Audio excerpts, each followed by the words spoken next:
আসসালামু আলাইকুম এভরিওয়ান। আশা করি সবাই ভালো আছেন। আমি আজকে আপনাদের তৈরি করে দেখাবো একটি মজাদার ভাপা পিঠার রেসিপি, তাও কিনা সুজি দিয়ে। আজকে আমি সুজি দিয়ে এই ভাপা পিঠাটা বানাবো। এটা যে কতটা মজা হয়েছে আমি আপনাদের বলে বোঝাতে পারবো না, তাই অবশ্যই আপনাদের বাসায় বানাতে হবে। কথা না বাড়িয়ে তাহলে শুরু করা যাক, আর অবশ্যই আমার চ্যানেলটা সাবস্ক্রাইব করবেন। তাহলে শুরু করলাম। প্রথমেই আমি ভাপা পিঠার ডোটা তৈরি করে নিব, তাই এখানে আমি বলের মধ্যে প্রায় 1 বাটি বা 1 কাপের মতো সুজি দিয়ে দিয়েছি। এখানে আপনারা পরিমাণ মতো সুজিটা ইউজ করবেন।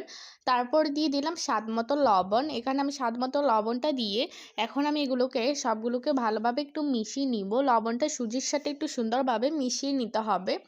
দেখুন আমি ভালোভাবে একদম মিশিয়ে নিয়েছি। এখন আমি এতে দিয়ে দিব ঠান্ডা করে রাখা জাল করে রাখা দুধ। এখানে আমি প্রথমে আগে থেকে জাল করে ঠান্ডা করে নিয়েছি। তো জাল করে ঠান্ডা করে নেওয়ার পর এখন আমি দুধটা দিচ্ছি। অল্প অল্প করে দুধটা দিয়ে এখানে আমি সুজির সাথে মিশিয়ে নিচ্ছি। দেখতে পাচ্ছেন এখানে আপনারা সুজি অনুযায়ী দুধটা ইউজ করবেন। আগে থেকে আপনারা দুধটা জাল করে ঠান্ডা করে নেবেন। এখন আমি সুন্দরভাবে এটাকে মিশিয়ে নিচ্ছি। কিছুক্ষণ ধরে এটাকে মিশিয়ে নিতে হবে। আর অল্প অল্প দুধটা ইউজ করে তারপরে আপনারা ডোটা তৈরি করবেন। সুজিটা তো ফুলে উঠবে, তাই একটু আমি দুধের পরিমাণটা বেশিয়ে দিয়েছি। এখন আমি সুন্দরভাবে মিশিয়ে নেওয়ার পর প্রায় 10 মিনিটের জন্য রেস্টে রেখে দিব। 10 মিনিট পরে আমি ঢাকনাটা তুলে দেখব এটা কেমন হয়েছে। দেখতেই পাচ্ছেন 10 মিনিট পর চলে এসেছি। দেখুন কতটা ফুলে গিয়েছে। এখানে আপনারা বাসায় বানালে বুঝতে পারবেন যে কতটা ফুলেছে। এখন আমি একদম সুন্দরভাবে একদম নেড়ে চেড়ে দিচ্ছি, যাতে দেখাই যাচ্ছে কতটা ফুলে গিয়েছে। এখন আমি পরে আবার বাড়তি দুধ দিয়ে এখানে আমি সুন্দরভাবে ডোটা তৈরি করে নিয়েছি। দিয়ে দিলাম 1 টেবিল চামচ বেকিং সোডা বা বেকিং পাউডার, আপনারা যে কোনো একটা ইউজ করতে পারেন। তারপর আমি এখানে তার সাথে সুন্দরভাবে মিশিয়ে ডোটাকে তৈরি করে নিচ্ছি। দেখুন আমি এভাবে ডোটা তৈরি করে নিয়েছি। একদম ঘন বা একদম পাতলা না, মিডিয়াম করেছি। আপনারা এভাবে করবেন। এখন আমি পুরটা বানাবো। পুরটা বানাবো না, আমি জাস্ট এটাকে নিয়েছি, এভাবে বানাবো। এখানে নারকেল নিয়েছি আর গুড় নিয়েছি। আর এখানে আমি একই সাইজের কেক বানানোর এই কাঁচগুলো নিয়েছি, আপনারাও এটা ইউজ করতে পারেন। এখন আমি একটি তেল ব্রাশের সাহায্যে এটার চারপাশে লাগিয়ে দিচ্ছি, যাতে পিঠাগুলো ভাপ দিলে তার সাথে লেগে না থাকে, তাই আমি তেলটা ইউজ করছি। দেখতেই পাচ্ছেন এখানে আমি চারপাশটা সুন্দরভাবে লাগিয়ে দিচ্ছি ব্রাশের সাহায্যে। এভাবে আপনারা যে কোনো বাটি ইউজ করতে পারবেন। আপনাদের কাছে যেটা থাকে ওইটা দিয়ে করতে পারেন, কোনো সমস্যা নেই। আমার কাছে এটা ছিল তাই আমি এটা দিয়ে করেছি। এখন আমি পিঠাগুলো তৈরি করে নিব। আমি এর মধ্যে যে সুজির ডোটা দিয়ে দিয়েছি ওটা দিয়ে দিচ্ছি, এখানে বানিয়ে রাখার পর দিয়ে দিচ্ছি। এখানে আমি মিডিয়াম দিয়ে দিয়েছি। এভাবে আমি চারটাই দিয়ে দিব। দেখতেই পাচ্ছেন আমি আপনাদের তৈরি করে দেখাচ্ছি কতটা যে ইজি। এটার মধ্যে পুরো বানানোর দরকার নেই, শুধু আপনারা সুন্দরভাবে সুজির ডোটা বানিয়ে নেবেন, এতেই সুন্দর হবে। এখন আমি উপর দিয়ে ভালোভাবে একদম গুড় দিয়ে দিচ্ছি। এখানে আপনারা গুড়ের পরিমাণটাও বেশি দিবেন। আমি এখানে পরিমাণ মতো গুড়টা দিয়ে দিচ্ছি। দেখুন আমি সবগুলোতেই সুন্দরভাবে গুড়টা দিচ্ছি, আর গুড়ের পরিমাণটা আমি একটু বেশিই দিয়েছি, এতে খেতে খুবই ভালো লাগবে। আপনারা এভাবে একবার হলো বাসায় ভাপা পিঠা বানাবেন। সুজির ভাপা পিঠা, উপর দিয়ে নারকেল দিয়ে দিলাম, কোরানো নারকেল দিয়ে দিচ্ছি। এখানে আমি নারকেলের পরিমাণটা একটু বেশিই দিয়েছি। তারপর এখন আমি উপর দিয়ে সেই সুজির ডোটা দিয়ে দিচ্ছি। দেখুন এখানে আমি উপর দিয়ে মিডিয়াম দিয়ে দিয়েছি, যাতে গুড় এবং নারকেলটা কাভার হয়ে যায়। দেখুন এখানে আমি পরিমাণ মতো ডোটা দিয়ে এভাবে চারপাশটা এভাবে মিশিয়ে দিচ্ছি। দেখুন এভাবে মিশিয়ে দিবেন আপনারা।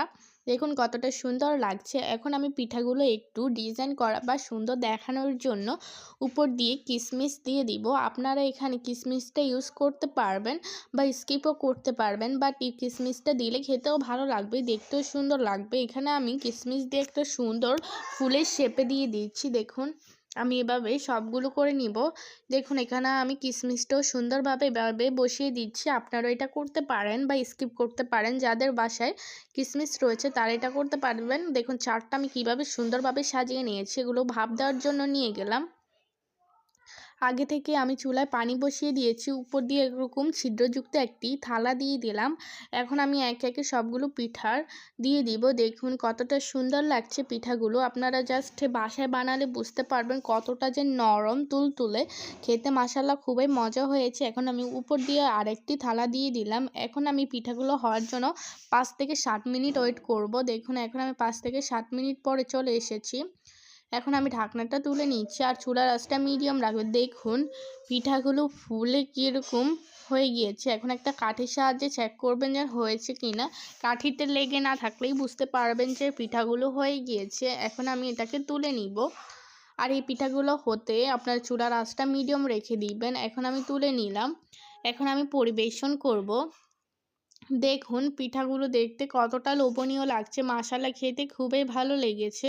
এখন আমি এটার থেকে এভাবে পিঠাগুলো তুলে নিব। দেখুন আমি এভাবে একটি চাকুর সাহায্যে চারপাশটাকে এভাবে দিয়ে দিচ্ছি। দেখুন আপনারা আমি যেভাবে দিচ্ছি আপনারা এভাবে দিয়ে দেবেন। আর কিছুটা ঠান্ডা হলে এটা করবেন, গরম থাকতে হবে না, তা না হলে ভেঙে যাবে। এখন এটাকে আমি তুলে নিচ্ছি। দেখুন বের করে নিলাম। কতটা সুন্দরভাবে যে হয়েছে আমি আপনাদের বলে বোঝাতে পারবো না। আর কতটা যে নরম তুলতুলে হয়েছে। দেখুন কোনো রকম গুড় বের হয়ে যায়নি বা কোনো রকম এটাকে ফেটে যায়নি।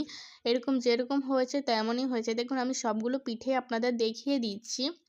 দেখুন কতটা সুন্দরভাবে পিঠাগুলো, সুজির ভাপা পিঠাগুলো তৈরি হয়ে গিয়েছে। যদি রেসিপিটা ভালো লাগে অবশ্যই চ্যানেলটা সাবস্ক্রাইব করবেন, পাশে থাকা বেল আইকনটি ক্লিক করবেন আর অবশ্যই আমার সবগুলো ভিডিওতে লাইক কমেন্ট শেয়ার করবেন। দেখুন আমি দেখিয়ে দিচ্ছি কীরকম হয়েছে। মাশাআল্লাহ এটা কতটা ফুলেছে দেখতেই পাচ্ছেন। আর আপনারা কী ধরনের রেসিপি চান অবশ্যই কমেন্ট বক্সে জানাতে পারেন। এখন আমি একটি পিঠা আপনাদের কেটে দেখাচ্ছি কীরকম ভিতরটা হয়েছে। দেখুন এটা দেখুন না কতটা সুন্দর হয়েছে পিঠাগুলো। দেখুন আপনাদের ভিতরটা দেখিয়ে দিচ্ছি আমি। দেখুন কতটা সুন্দর হচ্ছে। যদি বাসায় বানান তাহলেই বুঝতে পারবেন যে এই সুজির ভাপা পিঠা কতটা মজার। ভিডিওতে লাইক কমেন্ট শেয়ার করবেন। আল্লাহ হাফেজ।